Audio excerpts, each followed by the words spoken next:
തഴവ ഗ്രാമപഞ്ചായത്ത് ഓഫീസിന് മുന്നിൽ കോൺഗ്രസ് ഉപവാസ സമരം നടത്തി. ഗ്രാമപഞ്ചായത്തിന്റെ കെടുകാര്യസ്ഥത ആരോപിച്ചായിരുന്നു സമരം സംഘടിപ്പിച്ചത്.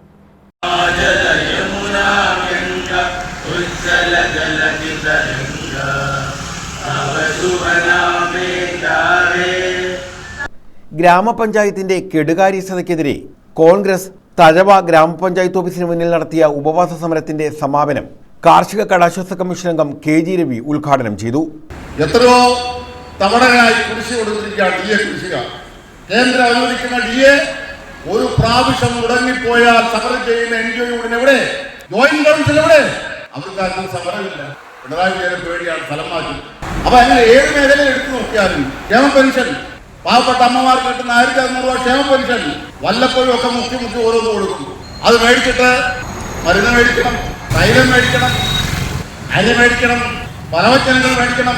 പല ആവശ്യങ്ങൾക്ക് വേണ്ടി കാത്തിരിക്കുന്ന വൃദ്ധജനങ്ങൾ രാവുകയാണ്. സർക്കാരിനെതിരായി വയോവൃദ്ധർ രാവുകയാണ്. അവരുടെ ജീവിതത്തിലെ അവരുടെ ഏക വരുമാനമാർഗം ഇതാണ്. പഞ്ചായത്തുകൾ കാർഷിക മേഖലയെ അവഗണിക്കുകയാണെന്ന് അദ്ദേഹം കുറ്റപ്പെടുത്തി. തഴവ ബിജു അധ്യക്ഷത വഹിച്ചു.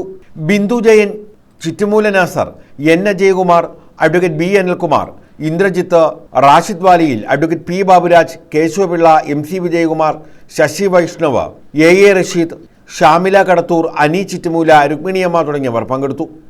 നികുതി അവരിൽ അടിച്ചേൽപ്പിച്ച് തിരിച്ചെടുക്കുന്ന ഒരു സ്ഥാപനമായി പഞ്ചായത്തുകൾ മാറിയിരിക്കുന്നു. അതിൽ കൂട്ടുനിൽക്കുന്ന ഒരു സർക്കാർ തിന്നുന്ന രാജാവിന് കൊല്ലുന്ന മന്ത്രി എന്ന് പറഞ്ഞതുപോലെയാണ് സംസ്ഥാനം ഭരിക്കുന്ന മന്ത്രിസഭ. എല്ലാ മേഖലയിലും സർവീസ് ചാർജുകൾ 10-15 ഇരട്ടി വർദ്ധിപ്പിച്ച് ജനങ്ങളെ കൊല്ലാക്കൊല ചെയ്യുകയാണ്. ജനങ്ങൾക്ക് നീതിയുണ്ടോ? ഞാൻ ഇന്ന് ഉച്ചതലത്തിലെ അസംബ്ലിയിലെ പ്രസിഡന്റ് AP അനിൽകുമാർ ഗൃഹക്ഷേമാന്വേഷിച്ചുകൊണ്ട് പ്രസംഗിക്കുകയുണ്ടായി. നിത്യോപയോഗ സാധനങ്ങൾ ഓരോന്നിന്റെയും വിലക്കയറ്റം എണ്ണി പറഞ്ഞു. News bureau, Thazhava.